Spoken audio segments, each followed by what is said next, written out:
Hello and welcome back to Rev Real Estate School. I'm your host, Michael Montgomery, and today we have Jeff, and today we are talking about self-care.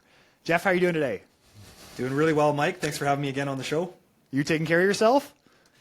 Yeah, for the most part. I'd like to think I am.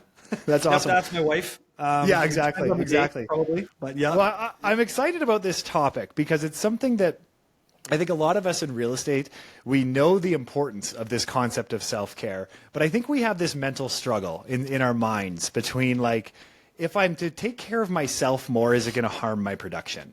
And I'm not going to lie, that's a tug of war that I have with myself all of the time. It's like, there are days when I need a rest day and I know it, my brain is fried, but I have, this huge list of things to do. And what this ends up causing is this tug of war in my mind between, do I take care of myself or do I take care of my endless to-do list, which we all know is just a treadmill.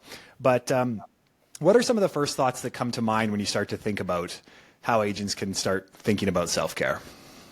Yeah, so, as we think about this topic of self-care, we could also just call it how to avoid burnout, right? It can be sort of goes hand in hand. But what I think is important in dealing with this topic is that depending where you're at in your real estate career, whether you're brand new and you haven't done a deal yet, but you feel like you're spinning your wheels, or maybe you're a couple years in. I could speak to my own experience a little bit on that. I've been in for a few years, and it's incredible how quickly the gas pedal gets hit to the floor. Okay, and so sometimes I think we don't think enough about self-care. The gas pedal's pushed and we've missed the mark. We've missed the light. And so I think it's important that we talk about this, and whether you're well into your career or whether you're just starting, I think it's a good point to stop and say, am I doing this well or am I not? And being honest with your own patterns and rhythms. I think it's important because we're dealing with people on a daily basis. And whether you're a major extrovert like Mr. Mike here, or like so many people we know, even if you're an extrovert, you're still going to get tired and you're going to be drained. Dealing with people on an ongoing basis, it almost doesn't show up right away, but over time it does. And it can show up in ways that you really would rather it not. And what I mean is irritability. You start to get maybe you're not functioning well in the gym. It could be any number of signs or things that show up unexpectedly because you haven't been giving yourself enough care. You've been caring for everyone else, which is what we're called to do as agents, but we're not taking care of ourselves properly. So I think it's important wherever you're at, and so we can talk about a couple of those things. Yeah, absolutely, and I'm glad you shared all that. So I am admittedly I have burnt out twice, quite seriously. The first time I burnt out, it was due to that, just increased level of production that I couldn't end up keeping up with. And what I found was I started to resent real estate. So my phone would ring with a potential buyer and I would resent that. Somebody would want me to come list their home and I would just be so mad. And that's where it started to bubble up. And then I started to really dislike my career. And that led me to go and try new things. Like I was still selling real estate, but kind of on the side, I was like playing around with different things because of just sheer level of burnout. But I didn't actually call it burnout. And then it happened again. So it's happened twice to me. And so what I can say is there's nothing I wish more than if I could rewind the clocks. Actually, I'm kind of glad I went through it because now I know when I'm getting to that point and the signs. And I actually feel those signs at times now. And I'll be brutally honest with how I approach that right now. Yeah. But I do want to bring up this one concept behind burnout. And there's this really good researcher, and she did this research on burnout in the workplace. And what she arrived at was there are two reasons why people burn out in the workplace. There's two things. And when these two things are together, there's an extreme likelihood of burnout. And these two things are high expectations and low agency. And low agency equals like low control. So let's think about real estate for a second. Is there high expectations on us to sell the home quickly and for a good price and to find a buyer a good home? Yes, we have extremely high expectations on ourselves. Do we have low agency and control? Can we control if a home sells? No. Can we control if a buyer buys a home? No. So we are in a career that is basically completely designed for burnout because we have very high expectations and we have low agency in many ways. And so if we're not aware of that, the impacts that we can have, yes, it can stream down to us not representing our clients well, and that's a really bad thing. But equally as bad is just losing interest in our career, and losing and just being resentful of people actually coming into us. And now what I noticed, and actually I noticed it last week, to be honest, it was just an extremely heavy week. And I can start to feel like my brain starts to feel fried. And I'm sure everyone's felt this before. You know that feeling where you're just fried and it's like tough to think even. It's tough to like just string together a sentence. And I shouldn't get to that point, but I did. Whenever I get to that point now, it's an automatic next day off. Like I just, nothing. And we'll talk about different strategies. So I'm a huge advocate for days off, but whenever I feel that, regardless if I took a day off the last day or 2 days ago, if I'm at that point, it's a day off. Yeah, and it's it's really unfortunate, like, and especially in your story is much like many others in many industries where they've burnt out once, twice, 3, 4 times. It's unfortunate that that some people are actually burning out in order to know what it feels like so that they can avoid it the next time, right? Or at least do the best they can. And so, I think in this sort of topic, we try to catch people early so that they don't have to experience sort of the absolute draining, feeling of burnout. But even for the one who has burnt out, perhaps it's maybe becoming more attuned to how you operate, so that you can discern better how you're doing. Right? Such a good point. And I'm a strong advocate for one of two things. Either you find the balance throughout the day or you find the balance throughout the week. So what I mean by that, and actually my wife and I are very different in this respect. So for her, she needs to find balance throughout the day. She needs time for her to do yoga, walk the dogs. She needs time in the day away from real estate completely. But for myself, I actually, in a sense, dislike that. I want to wake up and I want to work extremely hard all day if I possibly can. And then the next day I want to do nothing. And the reason I say that, I actually don't see an issue with either one of those. So my preference is to work extremely hard and then take I will put this in a different way, but I like to work very hard and then take a lot of breaks.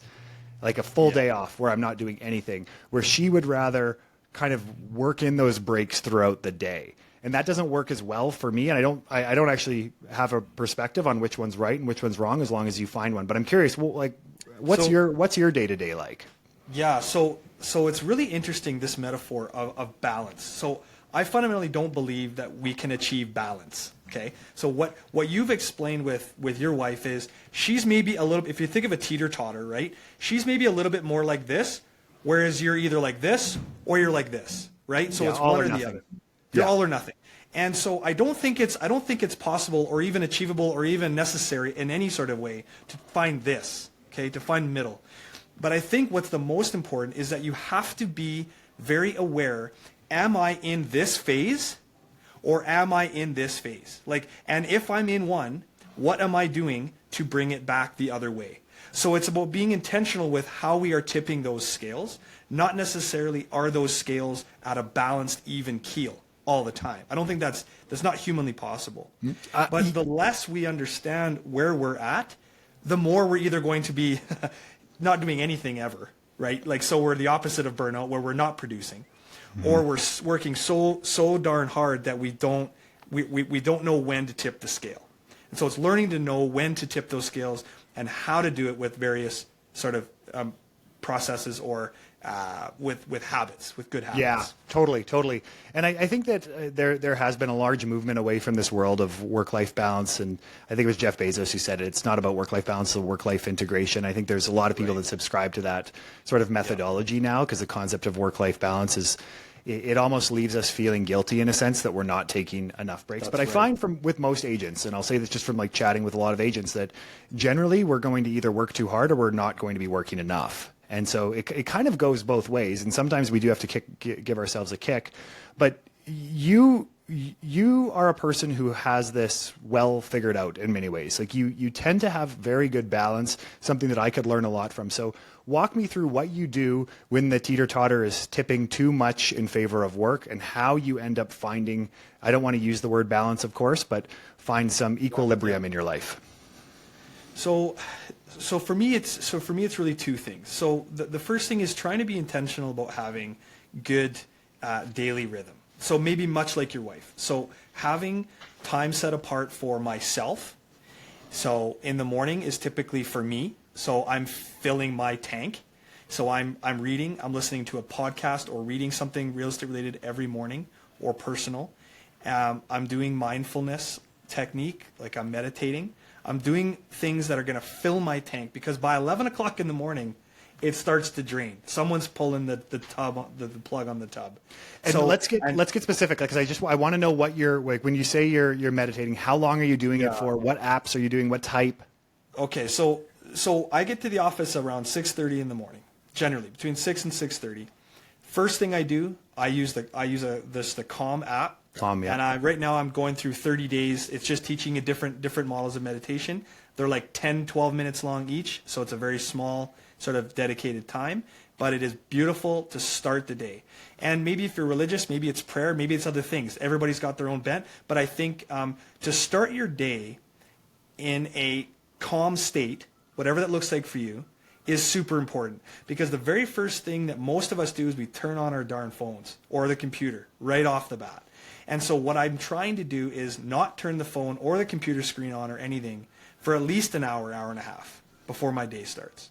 And so that puts us to like 7:38 sort of thing for you? Yeah, 7:30, 8 o'clock, the phone then goes on and that connects to everything, and away we go. But I try to read something that is new and innovative. I'll listen to a podcast, or I'll reading a book that will provide some new information that I didn't have before, to kind of get the creative juices flowing. So it's not meant to drain us. It's not necessarily like I'm not doing a course, but it's something like some new idea, like listening to some new thinker about some topic that's going to, again, give you that sort of fill the tank instead of draining it. And so I try to do that in the morning as best I can, and that usually takes me right until 8:30 or so. Question, just sorry to interrupt. I'm really curious. How do you handle, and maybe you don't have this, do you have anxiety between, like, let's say you wake up at 6 or whatever it is and 8 when you actually turn on your phone? Do any gears turn in your head? Like, what about that? What about that offer? What about, I know that client probably texts me, my phone's on silent, but as soon, like, do those thoughts go through your head, and how do you manage that?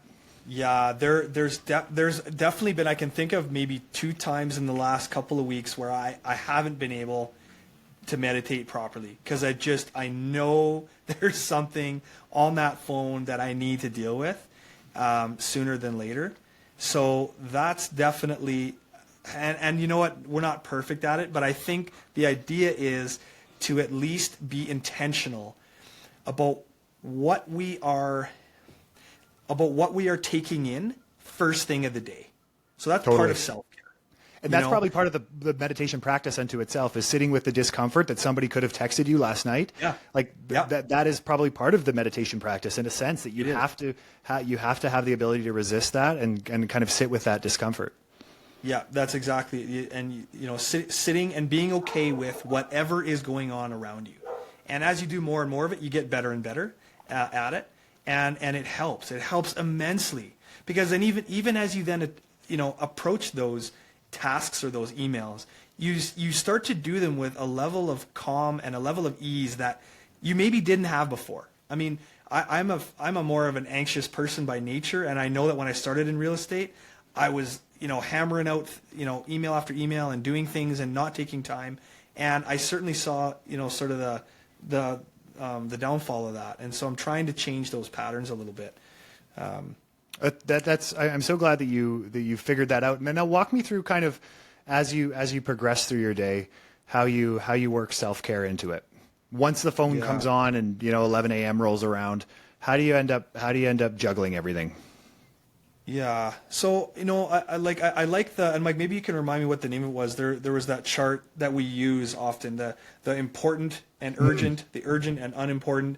You could probably speak to that a bit more. Well, it's the Eisenhower matrix. Yeah, it's the Eisenhower matrix. And one thing that we advocate for heavily, especially if you come through a sprint, is this concept of working in the important but not urgent quadrant. That's really where a lot of the magic happens. But is that the concept that you're getting to? Yeah, because I think, again, trying to strike, again, we'll use the word balance because it's the most sort of relatable word. But in trying to do that, I think it's important that as soon as urgency starts to get in there and we feel urgent, we feel pushed, we feel propelled. If we let that occur for too long, that's when we start to feel burnout and we start to get in a slump. So I try to prioritize things. I'm not perfect at it, but I do try to prioritize it where I'm dealing with the most urgent things first, so that because I have the energy. I've got the energy in the morning to do that, and that's just me. Some people like to do more of that in the evening. I think it's just about knowing yourself well enough to know when can I take on the most urgent, stringent tasks, and when should I be dealing with the things that are perhaps still important but less urgent, right? Yeah. So throughout the day, that's what it is. I typically go to the gym around 4:30. So we attend a CrossFit gym here in Canmore, and that's fantastic. And it's a way to release endorphins and talk to people, and it fills my tank. It's great. That's fantastic. You have such a good outlook on these things and understanding the importance of filling the tank. And I tend to agree. I find the morning can be a very, very kind of magical time almost for us. But it does take some resistance when it comes, or it does take overcoming some resistance to just open up and open the phone and start working. One book that I suggest, if anyone struggles with this concept, is I think it's called Make Time. Make Time. It's the same author of the book called, well, funny enough, it's called The Sprint. And basically he advocates for this concept of the daily highlight. And it's something that I do every single day. And it's just one task that is extremely important that you get done that day. And it's just one task. And he blocks off usually an hour and a half to handle that task. And it should be something that truly is important and not urgent. And then once that's checked off, yes, there's going to be a ton of other urgent things that come into play. But I really like how you've started to integrate fitness into your life. I think that we've all heard it. We all know the importance of it. Mm-hmm. But I don't think that we understand the actual true value of it, especially in a career that we're in that is dealing with a lot of human emotion. This career can be extremely draining on us. And the fact that we're on call 24/7 is another element of this job that we have to deal with. There's certain clients that will only text me pretty well at 9 p.m. at night, but my phone goes on silent at 8:30 because I'm a big wimp and I go to bed then. But they text me only at 9 p.m. But I do let every client know. Every client that I deal with will always know that my phone goes on silent at 8:30 unless we're dealing with an offer. And that's the next point. I think that's really key. And I've started doing that just this year. Is with new clients, they know what my schedule is. Like, I think that as newer agents, maybe we're scared to say you can't, not that we're saying it this way, but that you can't call or mm-hmm. I won't want to talk during these parameters between these hours. But actually, never have I had a client say, well, that's a stupid thing. Why are you taking Wednesday off? Totally. Or like, why are you turning your phone off at night? So unless we're dealing with an offer. So never had that. And if you ever have that, maybe that's not a client you want to work with. I don't know. That's up to you to decide. Mm-hmm. But I think that setting the expectation early on because I think when you verbalize that to your client, it actually does a funny thing because it makes you be accountable for you. You've mm-hmm. told them you're not going to take calls on a Wednesday afternoon, so then don't do it. Because if you start to, they're going to wonder. First of all, does he have boundaries? A lot of them may actually wonder. And secondly, you're gonna feel guilty. You're gonna cause sort of mental anxiety for yourself because you've set a boundary for yourself that you know is healthy, and yet you can't stick to it. So, and I know it takes practice, but I think that if we don't stick to it and we don't do it over time, better and better, if we don't get better and better at it, even 1% better every month or every year at this, we're going to continue to let ourselves down. And I think that that's even worse than letting a client down. No, yeah, exactly. But I think that has this is where I think the disconnect between like self-care and like grinding. We always have this kind of, we're trying to figure that out, but in reality, they're extremely linked in the sense exactly what you're getting to is as soon as we start to take better care of ourselves, and I noticed this the hard way. I'll explain that a little bit further, but that as soon as we start to take better care of ourselves, we start taking better care of our clients and we start enjoying our career more. And this is what I found with this whole concept, and people have heard us talk about it, the 2 non-consecutive days off per week. And some people really struggle with taking 2 full days off. per week, in which case we just advocate for you have to take the afternoon and evening off. So if you need to just bang out your emails in the morning, do what you need to do in order to ensure that everything's tied up, and then take your afternoon and evening off. But what I found a couple of very interesting things. So first off, when I first started to do this, I felt very weird, especially on Wednesdays, because I would take Wednesday and Sunday off, and I would just feel like very uncomfortable. And I was not allowed, like my wife said, you're like not allowed to touch your phone. You're not allowed to do anything real estate related. And I got like kind of strangely antsy, and I was sitting on the couch, and she's like, just watch Netflix or something. So I put on Netflix, and I was sitting there, and I was like rocking back and forth, and I was like, I don't know what to do. Like, I don't know what to do right now. And she's like, do you want to go cook something? So I went into the kitchen, and I was like, tried to cook something, like, this isn't working. And I got frustrated, but I just stuck with it. And then the second time Sundays were a little easier, because I found that like that's just a general day that people take off. But the Wednesday was always really hard for me because other people were working. And but you know what's kind of funny about that is it made me what I found to be a slightly more interest. I don't find myself overly interesting, so I won't say that. But it made me slightly more interesting simply because I started to do things that were just within my interests on my Wednesday afternoons and Sundays. Like I would go to new places. Right. I would try new restaurants. I would do different little events. I would go see different people. And it just kind of led to more interesting conversations in my day-to-day work. And the other beautiful thing is then as I continued doing this, Tuesday night started to feel like a Friday night. You know, like Friday night feeling when you're in high school or university is always so exciting. That's what Tuesday night felt for me. And then Wednesday was this day off, and that system worked a lot better for me than trying to find balance throughout the day. It just works so much better for me to like this whole concept of like work on days that you're working, and then completely off on days that you're off, and then my battery's fully recharged. I resonate with that feeling. It's, you know, I try to do my best to do the same, you know, Sunday and Wednesdays off. Wednesdays are a little trickier, like you said, because it's on kind of a normal day. But you definitely get that Friday feeling on a Tuesday night or whatever, that you don't have to be in the office right away on Wednesday. Totally. And you know, so I think the other thing too with this is that it's not even just about that our own work in real estate can drain us to the point of burnout. I think it's sort of everything else on the auxiliary as well. So what I mean is the things we watch, right? The news we read. All these other things can already add to the already complicated world of real estate and the busyness that we find ourselves in that's out of our control in some ways. So what I've tried to do is I try to read things that are positive. Like, I mean, and it's maybe so simple, but you know, the news, and as much as we need to be informed, we need to, you know, I'm a big proponent of watching news and being informed of what world events and things. We need to find sort of a balance there too with regard to what we're reading. What is our mind absorbing day in and day out? Because that will impact our ability to be good real estate agents or not. Because we're preoccupied or we're mentally exhausted because we've been reading for the last 3 hours about this tragedy or this disaster. And so I think that it needs to be taken in bite-sized chunks.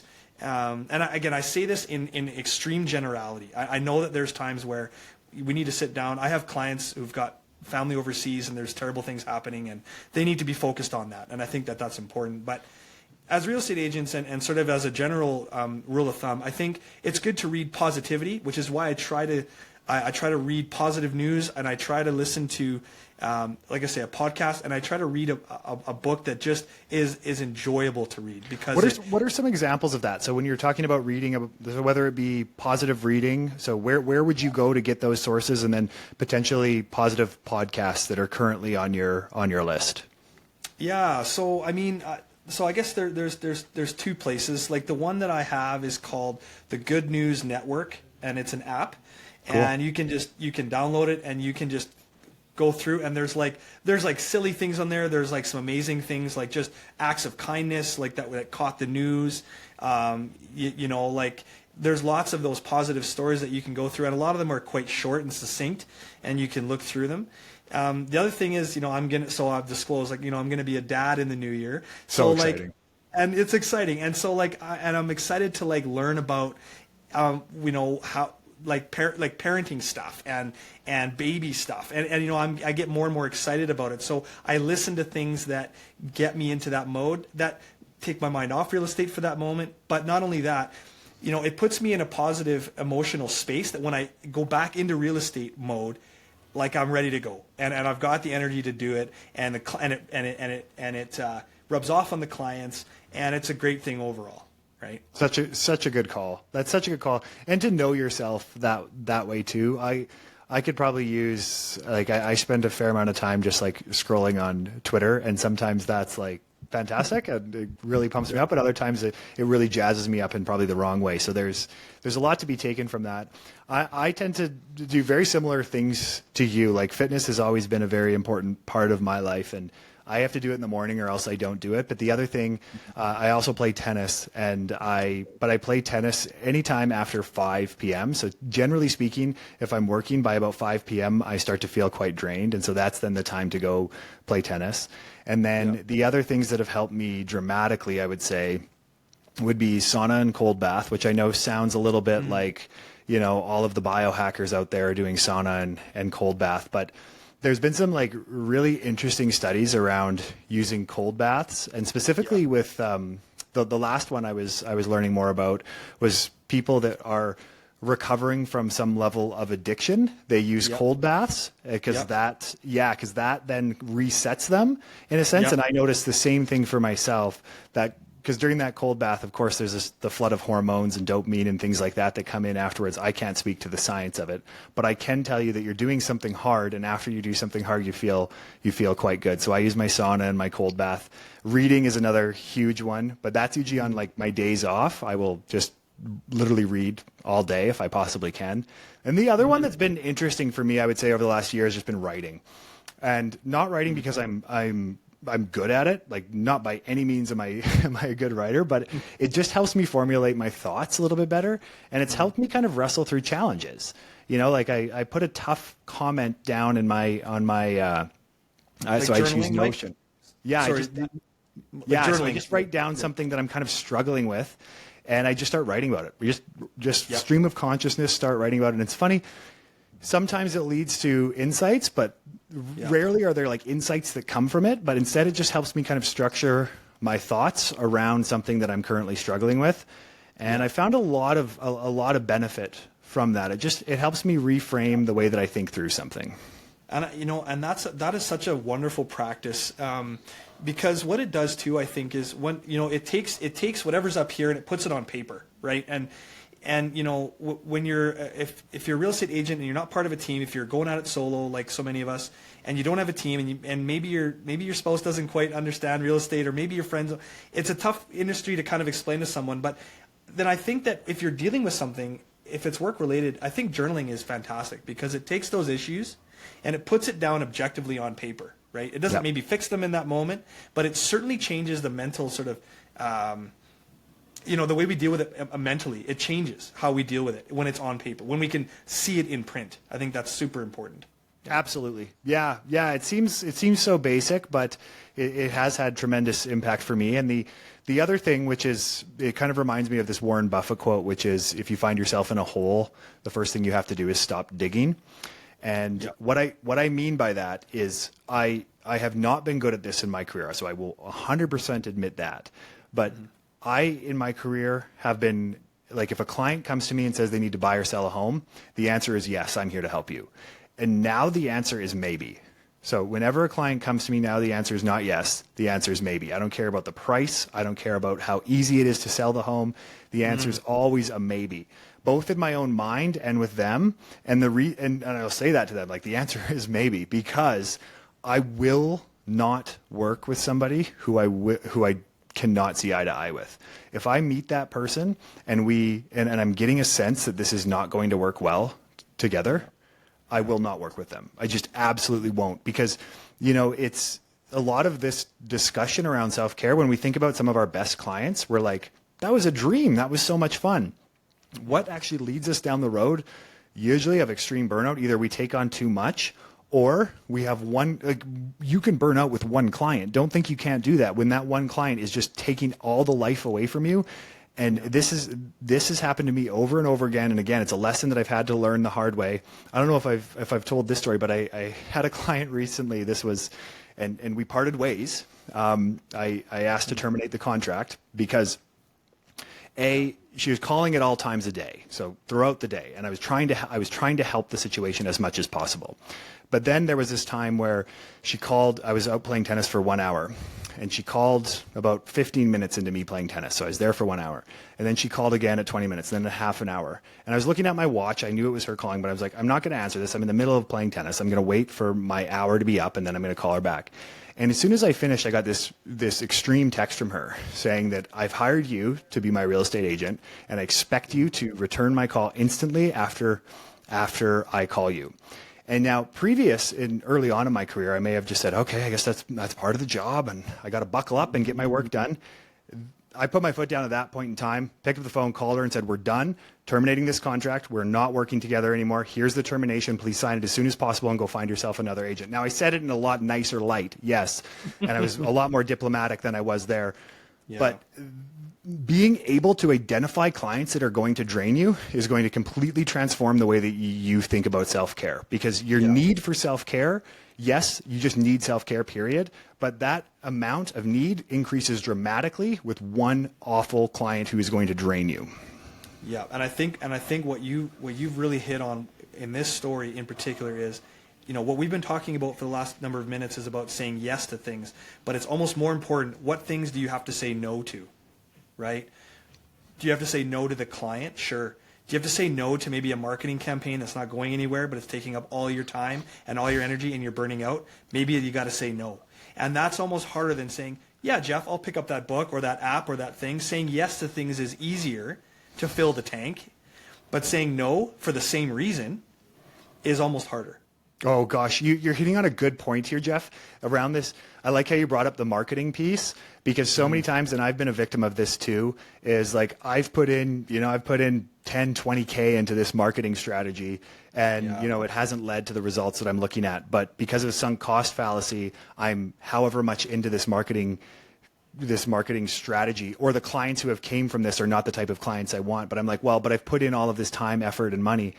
But like when you actually stop and you just be like, you know what, I'm done here. And then you're going to go through a small period of anxiety that, okay, maybe I burnt through 10 or whatever amount it was. And then, or you're going to have the anxiety that the client's going to get really upset with you or something as soon as you fire them. And then you're going to wait about an hour and you're going to have a moment of relief.